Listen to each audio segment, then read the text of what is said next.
I believed I had married the love of my life, but everything changed when his father passed away. He transformed into a different person. And by different, I mean he began cheating on me. However, the situation took a much darker turn when he discovered the inheritance that came with his father's passing. He wasn't pleased with the conditions, and I wasn't willing to give in to his demands. My husband spiraled out of control after his father's death, and I couldn't tell if it was due to grief or sheer defiance. It made me wonder if I had unwittingly married a complete psycho. For some background, I had met my husband at a charity event for work. We struck up a conversation and exchanged numbers, though we didn't start talking seriously until a few months later. He appeared charming and sincere, showing particular interest in my worldview, especially since he had grown up in a staunchly religious household, while I held no religious beliefs. I was concerned that this might pose a problem, but he always reassured me that it wouldn't. He even joked about his family's disapproval of him dating someone non-religious. Looking back, I wonder if this was his sole reason for dating me, given what I know now. After a year of seeing each other, he decided it was time for me to meet his family. I remember feeling incredibly nervous about how they would receive me, given my non-religious beliefs, especially his father. Aiden had described his dad as tyrannical, ruling their lives with an iron fist. He claimed that he missed out on many experiences due to his father's strictness during his upbringing. Needless to say, I was already terrified of his father before I even met him. We were headed to a small family dinner at their place, with only his immediate family present, his parents, his brother, his sister-in-law, and their child. When we arrived, his brother was outside on the phone, so I was introduced to him first, and he seemed friendly enough. The next person I met was Aiden's sister-in-law and her 3-year-old niece. They were both lovely, and we had a lot to talk about, especially since she also worked in event planning coordination. While we chatted, Aiden's parents entered the room, and he introduced me to them. I was taken aback when I realized who his father was. I won't reveal his identity, but his father was a prominent figure, responsible for a major charitable organization both locally and internationally. I had seen Aiden's parents at an event I attended, but he had never mentioned their connection to him. His mother appeared somewhat distant but not unkind. I later discovered that Aiden's mother had always been cautious around the girls he brought home because he had a tendency to be attracted to what he called the wild type. Surprisingly, Aiden's father was the complete opposite of what I had expected. He was genuinely kind and understanding, not bothered at all by my lack of religious beliefs. He explained that he valued kindness and principles in people, regardless of their religious background. During our conversation, he shared that Aiden's sister-in-law used to handle the foundation, but had become less involved after becoming a mother. He believed in not taking people away from their families, especially when their children were young. That's why he had outsourced the last event to me. Contrary to my initial assumptions, Aiden's family turned out to be ordinary people with a touch of religion in their lives. Aiden downplayed his father's acceptance, suggesting that his dad probably assumed it was just another phase during his college years. He claimed he had dated numerous girls back then who were what he vaguely referred to as out there, and his parents had always viewed it as an act of defiance. According to Aiden, he had become more serious about me, taking a break from dating to focus on personal growth. Despite the red flags, I believed his explanations, naively accepting his version of events because I was deeply in love. We continued dating for another year, and then he proposed. We decided to live together before getting married, and during another family event, I had a candid conversation with Aiden's brother. He expressed concern about Aiden's behavior, recalling how Aiden used to rebel against their parents, especially their father, during their teenage years. Aiden had a history of fights, particularly because his father was strict about their activities. However, Aiden's father seemed pleased about our engagement, even offering his backyard for our wedding, a proposal Aiden initially resisted, but eventually accepted. After 2 years of living together and saving money, We set a wedding date. I convinced Aiden to honor his father's offer and have the wedding in his parents' backyard. Things seemed fine until 2 months ago when Aiden's father suffered a fatal aneurysm. A drastic change came over Aiden. He started coming home late, often drunk. I initially attributed it to grief, but his behavior raised concerns. When I spoke to his brother, he revealed that Aiden didn't seem sad about their father's death. Instead, he appeared relieved. Aiden's erratic behavior and the uncertainty surrounding their family business prompted me to confront him myself. I stayed up waiting for Aiden, and he didn't return home until around 1 in the morning. He reeked of alcohol and stumbled through the house. Despite knowing it was futile to reason with him in his intoxicated state, I insisted we needed to talk. I emphasized that he shouldn't be driving while drunk, as it could lead to harming himself or someone else. He dismissed my concern, telling me to mind my own business, ending the conversation abruptly. There was no point in discussing anything with him while he was drunk, so I decided to go to bed. The following morning, I woke up to find him vomiting in the bathroom. Seeing he had sobered up slightly, I gave him aspirin and some dry crackers. I questioned his irresponsible behavior, to which he replied that now that his father was no longer controlling him, he felt free to do as he pleased. I pointed out the dangers of drunk driving and his late-night antics, mentioning his brother's worries about him. Aiden grew angry, criticizing his brother and father, claiming they were obsessed with appearances and cared little about his happiness. He felt they were constantly trying to involve him in a lifestyle he had no interest in and judged him whenever he deviated from their expectations. It was in this moment that I realized Aiden's perceptions of his family might be distorted.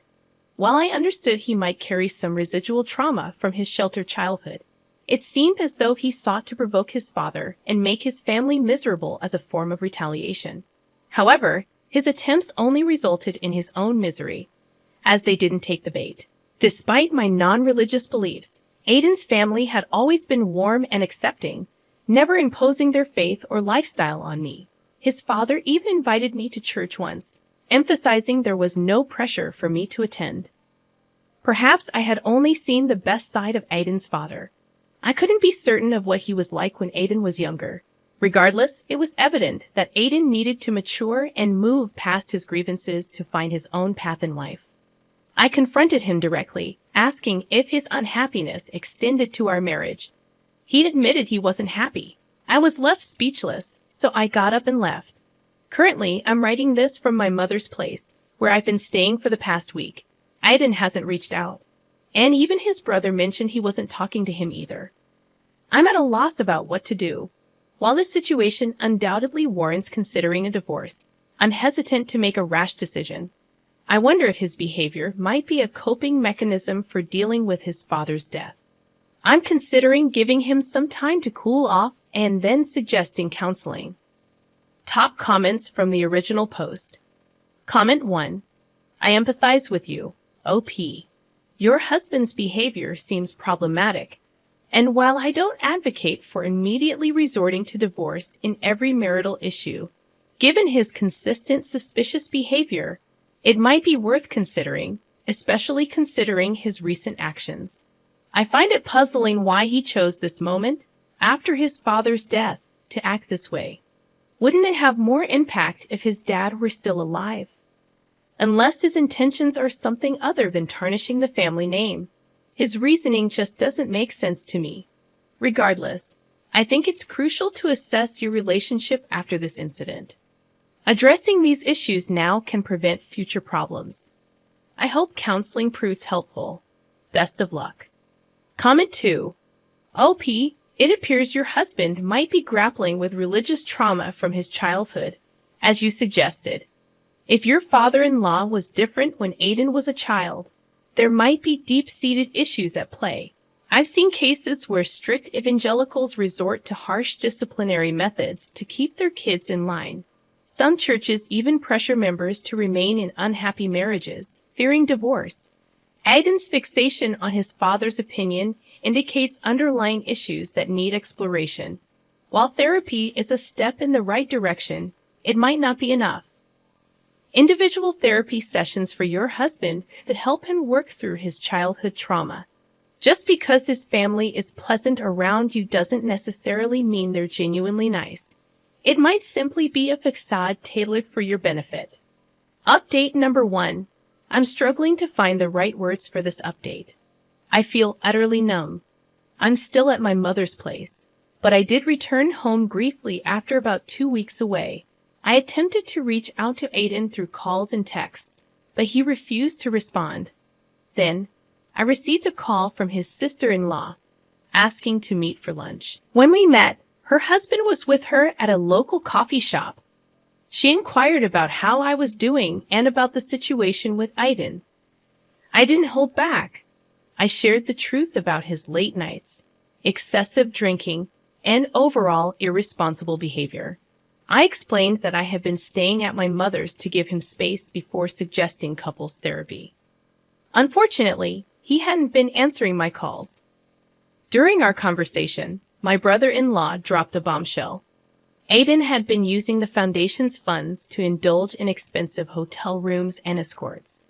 When confronted, Aiden claimed he had inherited part of the foundation, justifying his spending. However, his brother clarified that matters regarding their father's will were still being resolved, and Aiden's claims were baseless. Aiden had also informed his brother that we were no longer together, citing my supposed move-out as his justification. Of course, this was far from the truth. Aiden's brother and sister-in-law apologized profusely for the mess, expressing their disbelief. They had thought Aiden had settled down when he married me, just as I had believed. Aiden's anger toward their father, they explained, stemmed from their high school years, when he used to hang out with a rowdy crowd, engaging in activities that alarmed their father due to their family's tragic history involving a drunk driver. Grateful for their honesty, I returned home the next day and began packing most of my belongings. Aiden walked in while I was in the midst of it all, silent.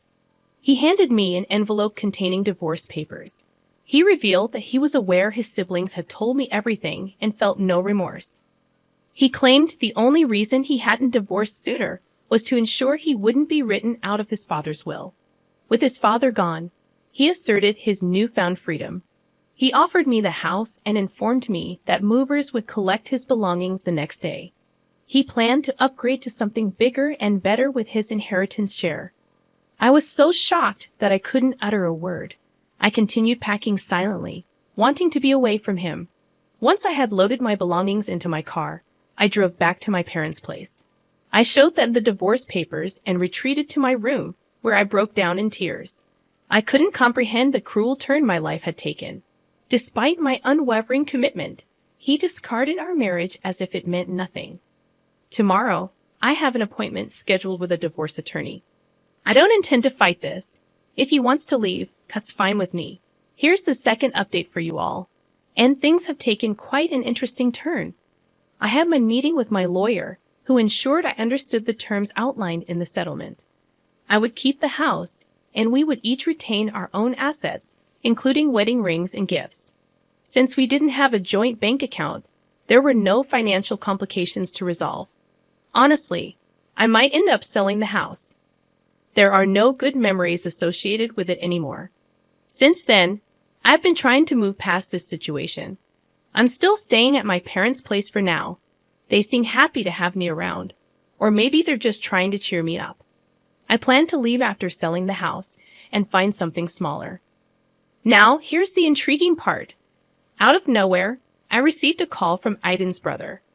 We engaged in some normal small talk, and then he asked if I was free the following Monday. I was, so he insisted I join them for a meeting with their dad's lawyer to finalize his estate matters. I was unsure of my involvement, but he insisted I should come and assured me that he'd make sure Aiden wouldn't speak to me and that we'd be seated far apart. Reluctantly, I agreed. On Monday morning, I arrived at the lawyer's office. Aiden's brother, now my former brother-in-law, met me outside and thanked me for coming. He escorted me to the lawyer's office, where Aiden, his mother, and the man I assumed was the lawyer were present. I approached their mother, offering my condolences and inquiring about her well-being. We hadn't spoken since the funeral. She expressed her sympathies for what happened between Aiden and me. According to her, she and her late husband had done their best to guide him, but he chose a different path. The lawyer then sat us all down, apologizing for the time it took to settle the father's affairs due to various complexities. The crucial part of the meeting was this: most of the money would be donated to charity to support the foundation. The foundation's management would pass to the oldest son, excluding Aiden. The remaining funds were allocated to his wife, his eldest son and his wife, as well as a school fund for his grandchild. Surprisingly, he left money for Aiden, but with a condition. Our marriage had to last at least 5 years. Additionally, if we had a child, a school fund would be established for them. Notably, he left money for me without any attached conditions. This wasn't a small sum. We were talking millions. The lawyer's face when his father expressed concern that Aiden might squander the money on inappropriate indulgences like escorts and alcohol. At the end of the meeting, the lawyer informed us that he would schedule individual signing sessions for the paperwork and address any questions or concerns we had. As soon as we were dismissed, I swiftly left, noticing Aiden's gaze following me from across the room, as if he wanted to talk. I left before he could approach me. As I write this the next morning, Aiden has been bombarding my phone with calls and messages. Despite his efforts, I want absolutely nothing to do with him after all he put me through. Update number 3. Aiden's behavior has become increasingly erratic in his search for me. After failing to reach me through my phone, he attempted to contact his brother to inquire about my whereabouts. However, I hadn't seen any of them since our meeting with the lawyer. Aiden's brother warned me to lay low for a while since Aiden was frantically searching for me. True to his words, Aiden showed up at my parents' house one day looking for me. Fortunately, I wasn't there. My dad informed him that I was out of town for an event and uncertain about my return date. Aiden left a message, urging me to call him, insisting that we needed to talk. I had no desire to engage with him further, but his persistent attempts to reach me pressured me into making the call to put an end to his relentless pursuit. I decided to call him when I knew I had ample time and emotional strength to handle the conversation. I didn't want him to believe he still held any power over me. I called around 6 o'clock in the evening, assuming he would be at home. He answered eagerly, expressing happiness at hearing from me and inquiring about my well-being. He spoke as if he hadn't cast aside our marriage without a second thought. He started by apologizing for his selfishness during the divorce and acknowledged the pain he caused me. He admitted he should have respected the commitment we made, even if he wasn't as content as he hoped to be. I let him speak, then sighed and calmly stated that I had moved on from our marriage, focusing on other aspects of my life. I then confronted him, asking for the real reason he was checking up on me. He swore it was merely to reconnect, how I was doing, and if we could have more conversations in the future. I responded with a straightforward no, and made it clear that if he only called to check on my well-being, there was nothing else to discuss. He urged me to wait, and then finally the truth emerged. Aiden admitted that filing for divorce had been a mistake. He confessed that he had been naive and driven by his resentment towards his father, and that he didn't mean the hurtful things he had said to me. He expressed a desire to work things out and suggested going to counseling, but I reminded him that my attorney had already filed the paperwork. The divorce was finalized, and our marriage was over, just as he had wanted. I pointed out that he was the one who initiated the process and followed through with it, and I had given him the freedom he sought. I ended the call and haven't spoken to him since, nor do I wish to engage with him further. I hope he learns a lesson from this, but I won't be used to help him gain financial advantages. Update number 4.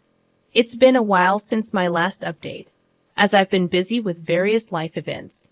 Business has been thriving, and I'm currently writing this in between engagements.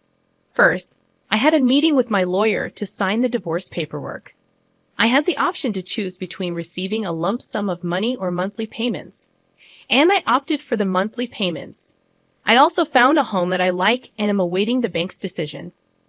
Additionally, I recently had a meeting with Aiden's brother and sister. the first time we've met since the lawyer's appointment. We discussed a charity event that the foundation is hosting in memory of their father, and I'm assisting with the planning. As a part of the event, I've been scouting various venues. During our conversation, I received an update on Aiden. He had falsely accused me of taking the house from him in the divorce. However, they already knew this wasn't true because divorce filings are public and can be accessed by anyone. When they asked him why he was lying, he expressed frustration and stated that I should have given him the house back, given that I had received a substantial sum of money from his father. I clarified that if he wanted the house back, it was available on the market, and he could purchase it. They also mentioned that he was living in an apartment near his workplace, and he inquired about how I was doing through his brother, if he could get more involved in the foundation to earn some extra money, but his brother shut down that idea. He made it clear that there was no way Aiden would be put on the payroll, especially after the stunt he pulled with the foundation funds. And that's the extent of the drama up until now. I'm sincerely hoping this marks the end of it, as I am determined to move past Aiden and all the chaos he brought into my life. I refuse to let him waste another moment of my time. Top comments from the updates. Comment number 1. Well done, OP, for not falling into this trap. As much as divorce is painful, it's sometimes akin to removing a tumor. This guy was toxic for you and merely used you to fulfill his sick revenge fantasy against his father. It seems like his dad was aware of his son's questionable character and ensured he received something for his pain. He appeared to consider you a part of his family.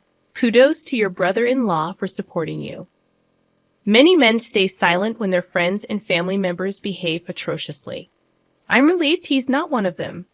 Additionally, don't let your ex manipulate or pressure you into having a child together.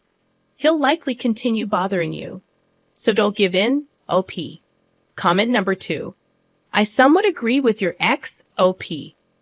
Perhaps you could have at least given him the house back. I understand the divorce was finalized, and the paperwork was in order, and I comprehend the pain he caused you. However, it feels petty to deny him a place to live. I'm certain your lawyers could have navigated the bureaucratic hurdles and transferred the house to his name. Also, your father-in-law is just as petty. Why did only your husband have conditions on his inheritance? If he wanted to squander it irresponsibly, that should have been his choice. Forcing someone to stay married for 5 years just to obtain the money feels distasteful. All right, let's have a discussion about this.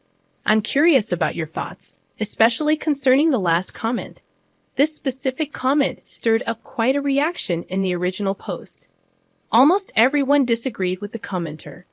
The majority could see that OP's ex got what he deserved, but this person's perspective was entirely different. What are your thoughts on this comment?